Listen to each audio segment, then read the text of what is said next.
Hindi yan kakalawangin ng walang dahilan. Look at this. Oh. Water. Good morning mga kahansam. And for today's video, sana itong video na to ay makatulong sa ating mga, kung sino man ang mga nanonood.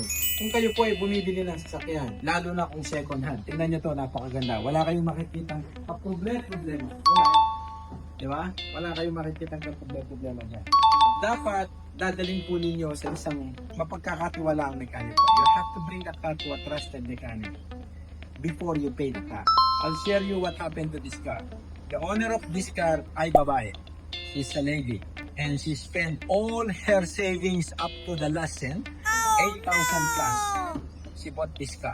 The seller wants 10K, but they drop it into 8,000. It has only 135,287. Look at the interior. It's immaculate. It's immaculate. For its price, it looks so beautiful. But okay, it so happened that it's starting to be smelly. So the owner o yung may-ari nito, laging nagkakasakit na ngayon. Kasi sa amoy. In-inspect natin, ito. This one is not working. The wiper is torn. Okay? And for you to open this, you need the key. But before that, before I show you this one, let's go here. Maggugulat ka dito. See that? See that bolt? It's rusted. Hindi yan kakalawangin ng walang dahilan. Look at this. Oh. Water. Wow. That means this one has a hidden leak. We don't know where it's coming. Look, it's immaculate from the top. You don't see any problem. But now, because of that water, nagsisimula ng mag-mold. The longer it will take, grabe ng baho nun. Water, oh. It got water everywhere. So, we don't know what is hidden in this car. Another thing is, focus on the wiper. I'll try the wiper. See? It's hitting the pillar. So the wipers are not properly adjusted. It should be not hitting this side. And he claimed that he is a mechanic. Okay, sorry. Yung tatingan. Tapos tingnan natin to. Okay.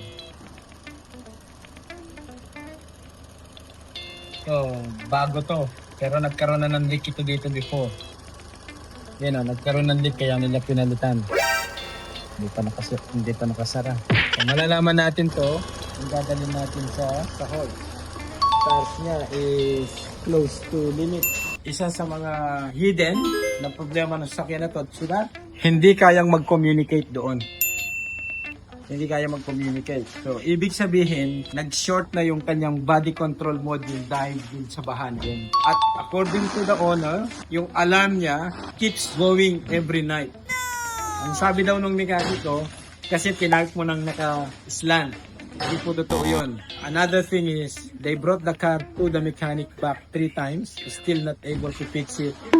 Ano ngayon ang gagawin ng buyer? Ito na yung magandang part nito. Kung kayo yung nasa kalagayan ng may-ari nito, ano ang gagawin ninyo? Another point, this one is not working, you have to use this. Kailangan mong gamitin to para mabuksan mo. Ito yung nakakaano dyan. Ito yung mind-boggling. Ayan. Kita mo yung tubig? Oh, no! Ayan, oh.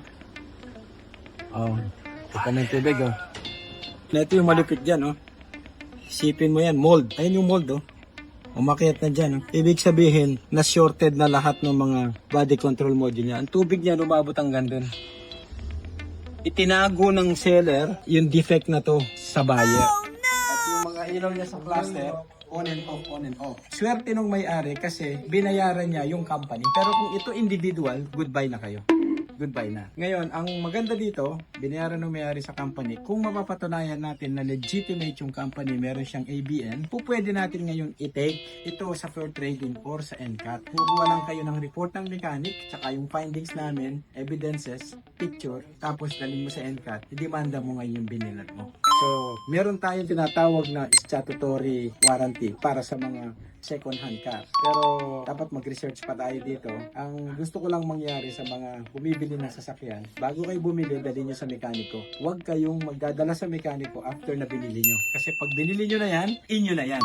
So, para hindi malito ang mga customer natin, since itong sasakyan na to is mga 10 days old pa lang, malaki ang chance nung nakabili na pwede niyang ma-recover. Dinala na sa kanya ng 3 beses, hindi na repair, ayaw na niyang ibalik, kaya dinala sa atin. So ngayon, yung report natin, i-attach yun dun sa claim niya sa tribunal. Ganun po dito sa New South Wales. So once again, this is Sansa Mechanics. Sana nakatulong sa information sa inyo sa pagbili ng kotse. Itong video natin na to, drop 100, don't forget to follow and share. You should be here.